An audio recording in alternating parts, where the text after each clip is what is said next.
Hey everyone! So I recently completed my first Coco Wyo coloring book called Little Corner.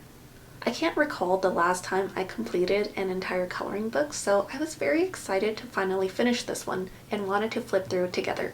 So I got this book as a gift last Christmas along with the 24 color set of Ohuhu alcohol markers.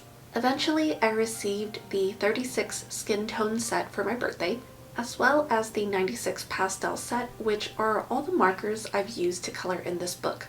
The only other materials I used were a white Uniball Signo gel pen and the occasional Sakura Pigma Micron for some extra detailing. Now with that out of the way, let's go ahead and start the flip through. Like I mentioned, I got this book as a Christmas gift, and before that, I actually hadn't heard of Coco Wyo or anything about the cozy coloring trend.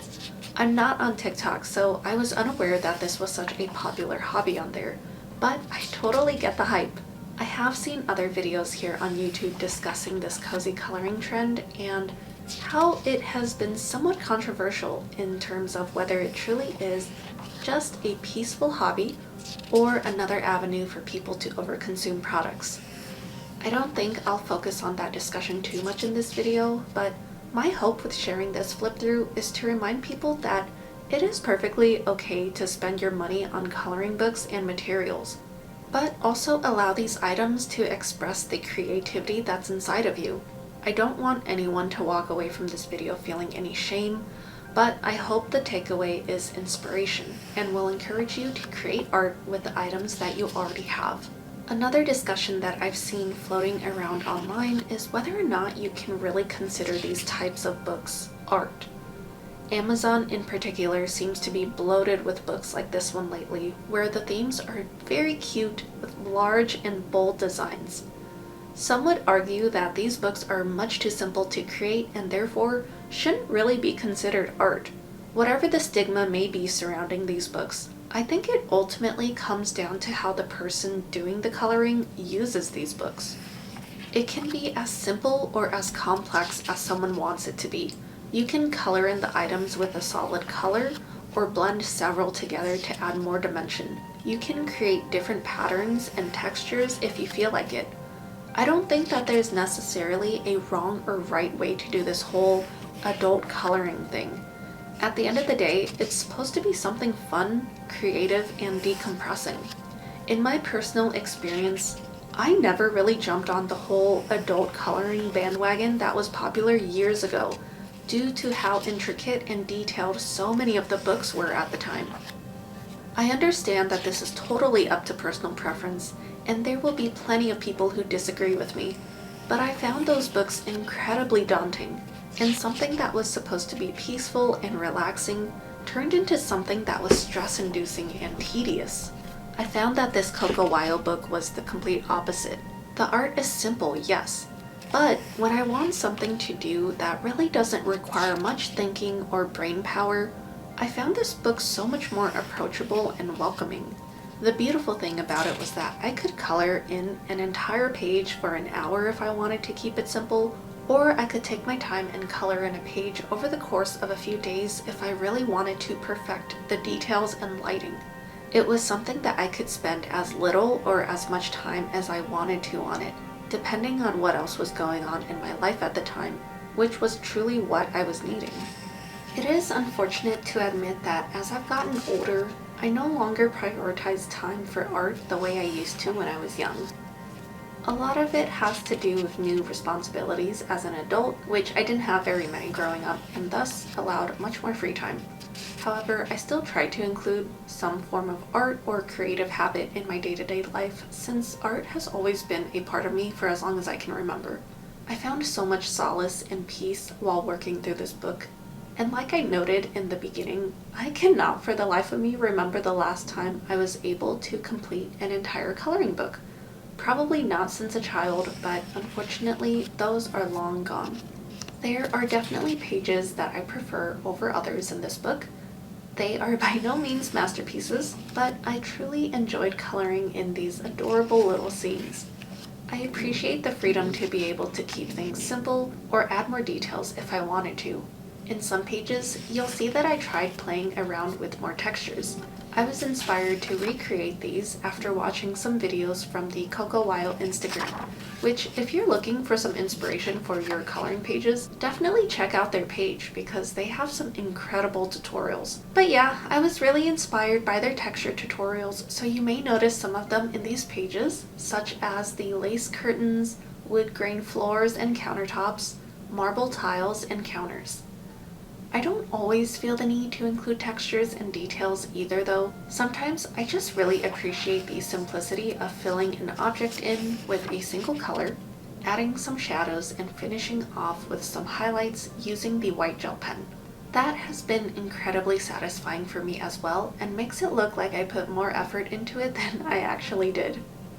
As I'm sure you've noticed so far in the video, I've been doing some close-up shots of specific pages, and that's basically just to show my personal favorites. I did decide to purchase 2 other Coco Wyo books earlier this spring, the Hyuga Place and the Cozy and Cute books. I haven't started either of those yet, and the Cozy and Cute one is what I have for my nieces to work on when they visit, so I don't plan to color in that one. However, I'm looking forward to starting the Hyuga Place book, so if you'd like me to do a flip through of that one when I'm done, please let me know in the comments. Going back to this one, it took me about 8 months to complete. I didn't get to work on it every single day during those 8 months, just when I had some time to sit down and work on it, or was really needing a break from other things that were going on. I'm sure you'll see that the last few pages were all done relatively close to one another since I was really excited to finally finish it. Which is something that you may have noticed, but I like to include the date that I finished the page at the bottom. This is just always something I've done since my youth, is to date my work since I like to look back on my work over the years and basically see my progress. Kinda weird and random, but it's basically a habit now. I have to say that some of my absolute favorite ones in this book have been ones where I really tried to emphasize the lighting and shadows. I really enjoy seeing the amount of contrast in some of these pages, and it can really change the mood of the finished coloring page with this little attention to detail.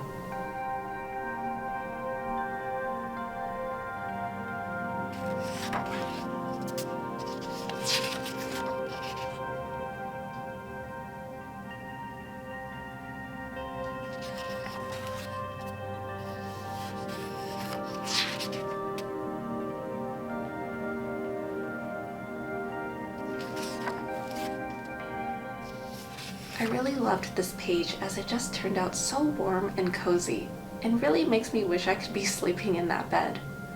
And again, with the sheer curtains, I had to keep myself from doing that technique with all the curtains in this book.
I really loved working on this page. This was definitely one of the pages that I had to work on over the course of a few days since I really wanted to get the lighting and mood right. There was a part of me that felt a little silly coloring this in the middle of summer, but Christmas will be here before we know it, and I'm hoping I'll feel as warm and cozy as this page is making me feel right now in 3 months' time. As much as I love the pastel color palette for a lot of these pages, I do adore these warm, rich tones every now and then. And as for the final page, I decided to keep it very simple with no added textures, just soft colors, shadows, and highlights.